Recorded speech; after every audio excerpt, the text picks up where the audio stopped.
On and off showers. They started up last night. They continued throughout the day today. And while, yes, we've had showers, we've also had some breaks in the clouds and some sun, especially here over southwest Missouri and northwest Arkansas. Further north, though, it's been a more persistently wet day here near and north of Highway 54. Further southwest, you see a few stronger thunderstorms, one south of Tulsa, another moving away from Tulsa.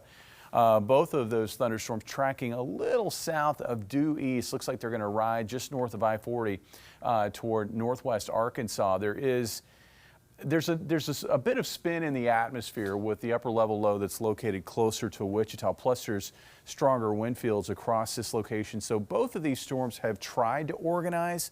But it looks like neither one of them quite made it to severe levels. Now, I think that risk for a few stronger storms will probably push into northwest Arkansas, but I think they're going to tend to stay just to the south and southwest of areas like Jasper.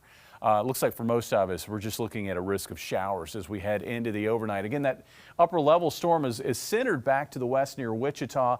There has been a limited risk of severe weather as far east as southwest Missouri and northwest Arkansas, but I think based on where we are right now and the limited window, because I think this risk kind of fades quickly once we get to and shortly past sunset, looks like that risk is really going to stay confined to areas, I think, just southwest of us. Looking at the hour-by-hour forecast for tonight, again, you've got persistent area of rainfall to the north, and we've got scattered showers to the west and southwest.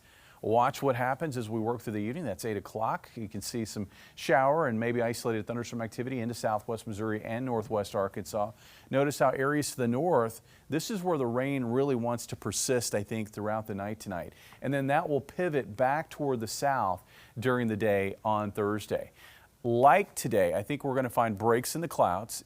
Thursday is not going to be a washout, but it is going to be one of those days where you're going to have to keep an eye out because you may have to pull out that umbrella. Showers will certainly be possible throughout the day, start to finish into Thursday evening. And then overnight Thursday night, it looks like the risk for showers will finally come to an end as that system pushes off to our southeast. Rainfall amounts.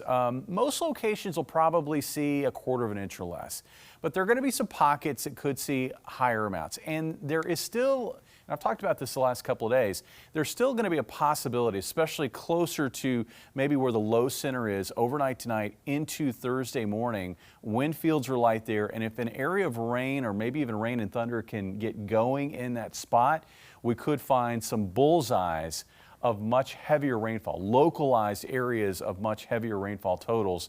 This model guidance right there is kind of hinting at that with some of the heavier amounts that it's forecasting up toward Hermitage, Warsaw, Lake Ozark, Camdenton.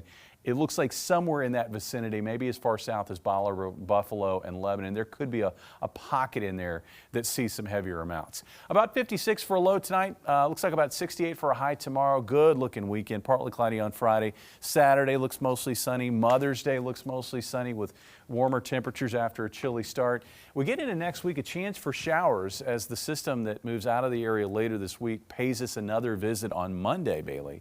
And then beyond that, it looks like we have quiet weather for Tuesday, Wednesday, into Thursday, and much warmer weather too. Highs in the 80s. Yeah, warming up, 85. Would that be the highest yet this summer? That would be the highest, I think, for Springfield. And, you know, this time of the year, it's May. It gets warm. On the other side of that, you watch for storms, and we could see that at the end of next week. All right. Good to know. Thank you, James.